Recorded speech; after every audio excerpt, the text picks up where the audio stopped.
Guns and scamming topping local playlists as rapper Cardi B throws a dancehall-themed birthday party. And crooner Ed Sheeran gets him some equal rights. Miss me, you must be sick. And a 17, I jump in at this 45 fit, me caught it now miss. Most popular artist going by YouTube streams would be Skeng.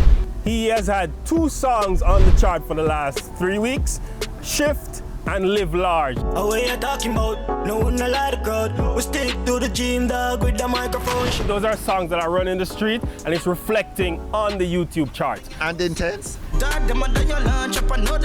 Intense, he has been going strong with his Yahoo Boys, and he had another one on the chart that fell off, but he's also in that pool of top 5. That's what they call running the place. So you're saying that gun tunes and scammer songs are running the place? I'm saying there's a demography that seem to love gun tune and scammer tune. However, that demography need to go in their pocket and buy some music. Stream their music on Spotify, stream their music on Tidal, and all the other platforms that count more than YouTube.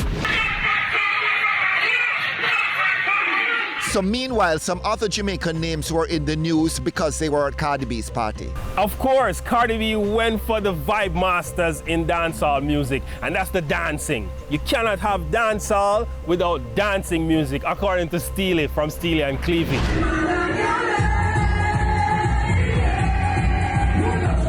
Now, Vegas is an original dancehall man. His hits will forever be a part of dancehall. Cardi B went for him. Cardi B went for Ding Dong, went for Spice, the queen of dancehall, Shensia, Cranium. These are people that have songs that are resonated overseas. And Cardi B knows what's up. She's from a place in New York called the Bronx, which some people call Little Jamaica. So she knows what's up. The Passa Passa brand, she would have been experiencing that from the diaspora when Passa Passa was at its height.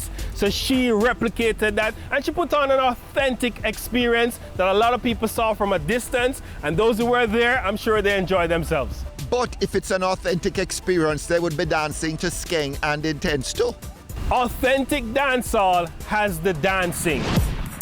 New style, style and style, and style can't spoil. Not to take anything away from Skeng and Intense and anybody else, but music that make people dance is what's the essence of dancehall. Dancehall always had gun and violent songs, by the way. Real bad man a dance. Kill us, everybody kill us. But a lot of those songs made people dance too. If you look back at the Bounty Killer songs that had people, me 50 caliber will fly too fast. I'm bored the two-face grenade, boom, bang. People were dancing to that song. Good or bad, that's not what I'm debating, but the dancing element is a part of what makes dancehall connect overseas. Everybody who book artists overseas know that they need artists to make people dance to fill the venues.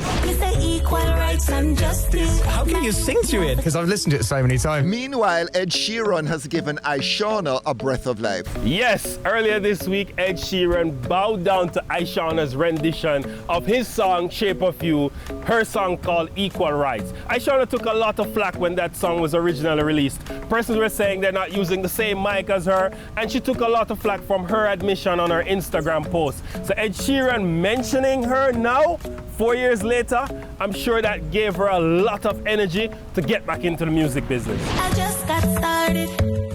What you think one round can do? But no tangible benefit. Of course, Ed Sheeran mentioning your name, no matter who you are, this is a platinum selling singer, touring extensively. I'm sure a lot more people know I-Shenae now for her music.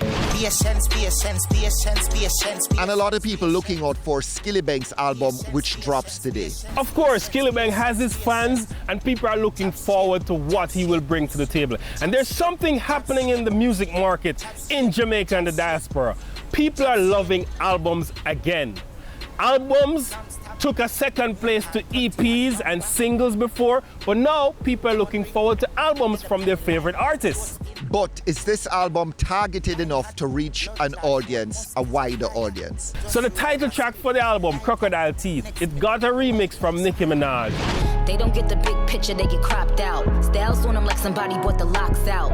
And it made Billboard Hot 100 at 100. So it's yet to see if Skilly Bang can move from 100 and move up the chart. Rock it on. Is there anything else that was hot this week? Yes, one more thing. Cardi B's party had all these artists had this experience in an authentic way. So Vegas said the day after that Cardi B is more authentic than Nicki Minaj and Drake, who also use dancehall music and sprinkle over their albums.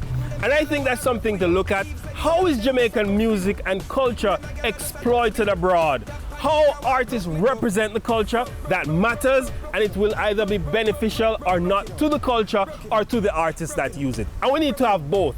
Artists who use the culture need to do it in such a tasteful way so that the culture is represented authentically and put it on higher platforms. Real good as them step forward and whine.